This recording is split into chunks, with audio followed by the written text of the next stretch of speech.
বাইরে হচ্ছে মুষলধারে বৃষ্টি, আর এই বৃষ্টি মানেই অলসতার একটি দিন। কোনো কাজই যেন হাতে ওঠে না, মনে হয় শুধু শুয়ে বসে মোবাইল টিপি আর নিজের পছন্দের খাবারগুলো খাই।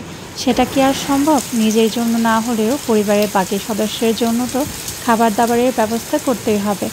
আসসালামু আলাইকুম everyone, welcome back to my another new blog. আশা করছি যে যেখান থেকে বসে আমার আজকের ব্লগটা দেখছেন, আল্লাহর রহমতে আপনারা সবাই ভালো আছেন। আলহামদুলিল্লাহ, আমিও আল্লাহর রহমতে অনেক অনেক ভালো আছি। অলস দিনের ব্যস্ততায় ভরপুর একটি ব্লগ আপনাদের সাথে শেয়ার করছি। ব্লগটা শুরু করার আগে অবশ্যই আপনারা যদি আমার চ্যানেলে নতুন হয়ে থাকেন তাহলে আমার চ্যানেলটি লাইক, কমেন্ট, শেয়ার দিয়ে সাবস্ক্রাইব করতে ভুলবেন না। আর যারা ফেসবুক পেজ থেকে দেখছেন তারা প্লিজ আমার পেজটা ফলো দিয়ে রাখবেন আমার ব্লগ ভিডিওগুলো নিয়মিত দেখার জন্য।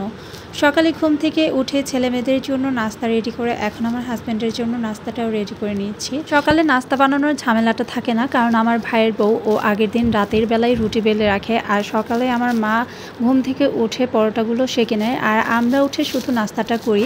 যেদিন নাস্তা তৈরির ঝামেলা না থাকে সেদিন থাকে আমাদের নাস্তায় ব্রেড অথবা চা, সাথে টোস্ট বা বাঘরখানি, এগুলো হলেই কিন্তু খুব সুন্দর নাস্তাটা হয়ে যায়। তো নিজেদের নাস্তা বানানোর প্যারা না থাকলে কী হবে, বাচ্চাদের জন্য তো খাবার দাবার রেডি করতেই হবে, কারণ নিজেরা যা খায় বাচ্চা অনেক সময় তা খেতে চায় না। আর আমার ছোটো মেয়েটা তো আর এগুলো খেতে পারবে না, ওর জন্য কিছু না কিছু আমাকে রেডি করে রাখতেই হয়, যাতে ঘুম থেকে উঠানোর পর ওকে ফ্রেশ করে খাইয়ে দিতে পারি। এর মধ্যে হাজব্যান্ডকে নাস্তা দিয়ে দিয়েছি, আর আমি আমার ছেলে বসে ডিম পরোটা দিয়ে নাস্তাটা সেরে নিলাম। যতই চাই যে বৃষ্টির দিনে একটু শুয়ে বসে কাটাবো, কিন্তু তা কি আর সম্ভব? রান্না না করলে খাবো কি? আমি নাস্তা করতে করতে এর মধ্যেই কিন্তু আমার ভাইয়ের বউ সব কেটে কুটে রেডি করে রাখে, আর আমি গিয়ে শুধু চুলায় রান্নাটা বসিয়ে দিই। বৃষ্টির দিন মানেই তো খিচুড়ি খেতেই হবে, খিচুড়ি না হলে যেন চলেই না। তবে প্রত্যেক দিন তো আর খিচুড়ি খাওয়া যায় না। এই ব্লগটা ছিল আমার শুক্রবারের স্পেশাল একটা ব্লগ, আর শুক্রবারে অনেক বৃষ্টি ছিল। সেদিন আমরা লাল ডাল, মুগ ডাল দিয়ে মোটা চাউল দিয়ে ভুনা খিচুড়ি রান্না করেছিলাম, আর সাথে ছিল কক মুরগি দিয়ে আলুর ঝোল, সেই সাথে ছিল আমার পছন্দের বেগুন ভাজা।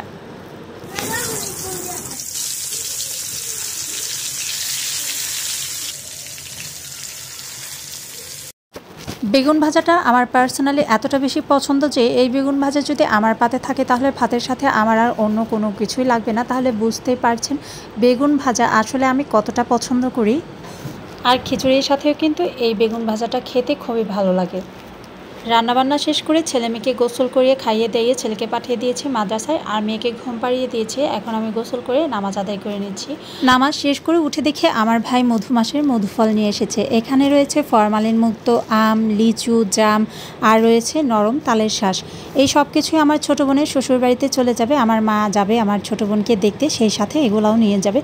আর ভাই কিন্তু বাসার জন্য এনেছিল যাতে আমরা সবাই খেতে পারি। অনেক ভাই বোনদের দেখি বছর যায় মাস যায় ভাই বোনের কোনো খোঁজ খবরই থাকে না, তবে আলহামদুলিল্লাহ আমরা অনেক বেশি লাকি, আমার ভাই সব সময় আমাদের খোঁজ খবর রাখে। আর এই যে এখন আমি নিয়ে এসেছি আমার পছন্দের খিচুড়ির সাথে বেগুন ভাজা, আর কক মুরগির আলু দিয়ে ঝোল, সেই সাথে নাফিসার হাতের অনেক সুস্বাদু একটা সালাদ। এই সালাদের রেসিপিটা অবশ্যই একদিন আপনাদের সাথে শেয়ার করব। এখন চলে যাই খাওয়া দাওয়া করতে।